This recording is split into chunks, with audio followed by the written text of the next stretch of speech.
Hello everyone, welcome back to the channel. Thanks for stopping back by for part 2 of our 1995 EZGO lift and mod project. So if you didn't see the last video, click back, watch that.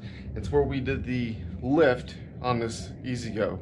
I got a total of 6 inches of lift up front right now and 8 inches of back. It's gonna get a little bit bigger. We just got the wheels and tires in. Let me show you what they look like. Right there, 22-inch wheel on a 10-inch wide rim. It's really gonna fill up that wheel well. We also went ahead, we got chrome lug nuts and chrome center caps to go. So let's go ahead, let's get these bad boys installed, and then we'll go ahead and start working on the rear seat.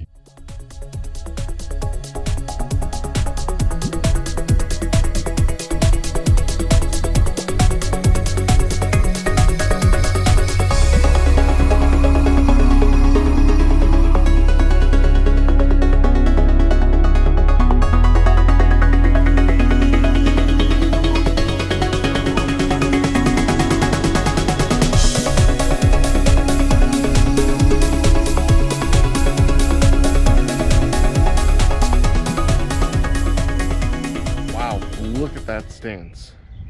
Rims and tires can really make or break a vehicle. I think it looks pretty good. They did a really good job filling up the wheel wells. Back wheel well is still a little high, but the front looks just about perfect. So now let's get back in the garage. Let's get that rear seat on there.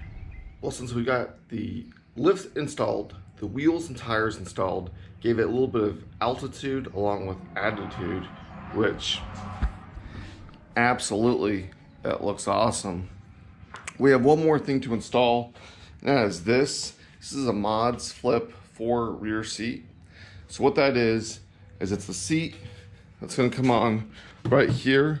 So what we're going to have to do today is we're going to have to disassemble all these parts. These actually hold some baskets, a cooler mount, get your rear deflector, which goes up here, and all that stuff's coming off. And we are going to get this thing finished up today for a couple reasons. One, I want my garage space back, and number two, my dad wants his golf cart back. So let's go ahead and let's get this done. Let me get this stuff unboxed and we're gonna get it installed. So keep watching.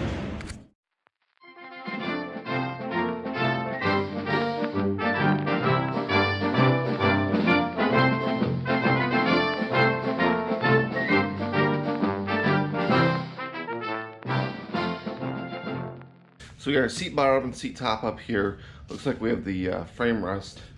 And over here, we have the flip up piece for the flatbed or for the seat. So seat should bolt right onto there. Let's go ahead, let's get the golf cart disassembled. Let's get this assembled and keep going. So for those of you wondering, if you watched part 1 of the video, it took me about 30 minutes to do the lift on the front, 45 minutes to do a lift in the back. The rims and tires really didn't take any time, especially if you're putting them back on after the lift. So let's go ahead and get this thing going and see how long it takes us. So the first step of this process is to disassemble all of this. So you're going to take the seat back off first. And it does say you need to keep all the hardware, as you will be reusing it later.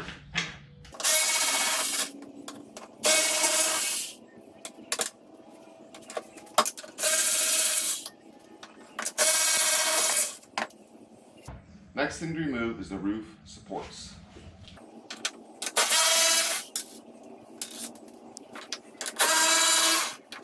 Next thing we need to remove is these bolts right here holding these supports.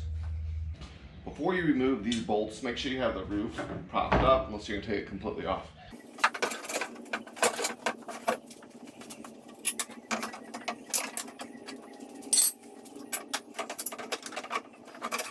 And finally, for the disassembly, we need to remove these 4 of these bolts holding these rear supports up.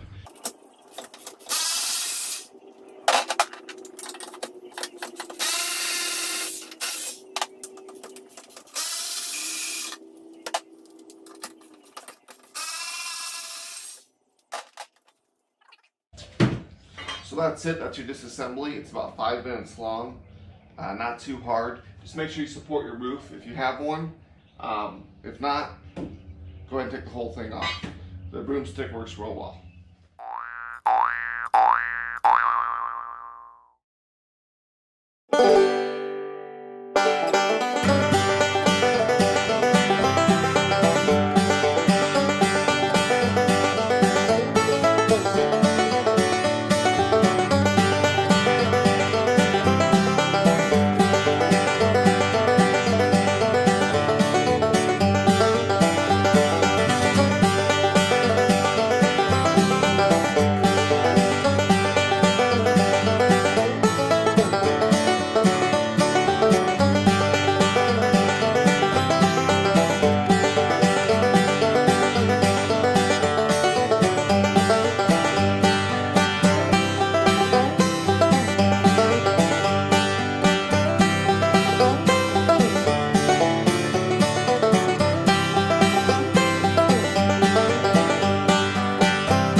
So the last thing we'll do is put the seat bottom on. So you'll line it up. Now if you notice right here, there is a handle.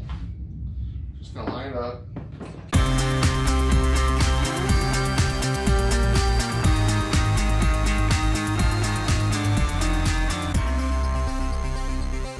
Well, that's how we install the rear seat slash flatbed.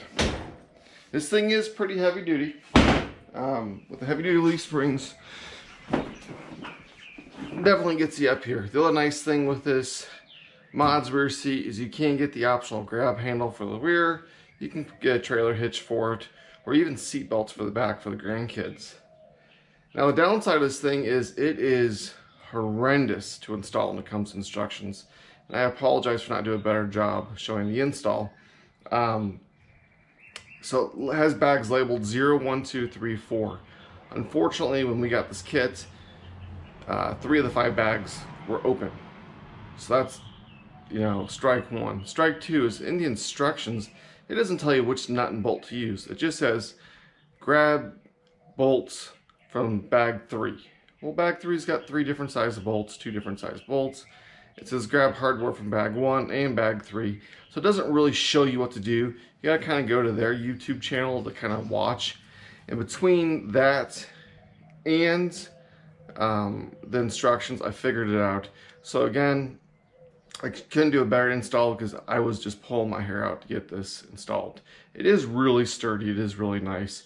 The seats are a little firmer than I'd like, but whatever. So let's do a quick walk around on it. Let's put it next to the Pioneer and let me show you what it looks like.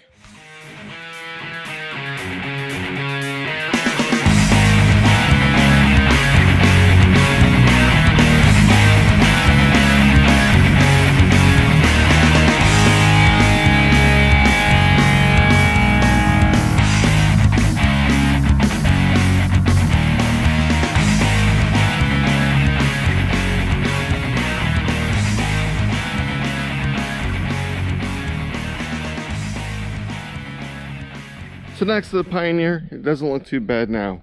We took a stock golf cart, put a 6-inch lift on it, rims and tires, for a total of 8 inches of lift on the front and 10 inches of lift on the rear due to the heavy duty leaf springs. So let me know in the comments below what you guys think. Do you like the golf cart? Do you not?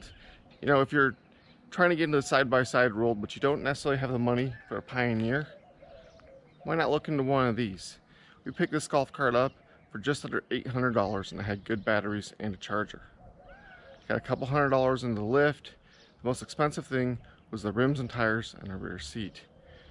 All in all, after title, registration, all the accessories I've done, minus not including the labor, we've got about $1,700 into this golf cart.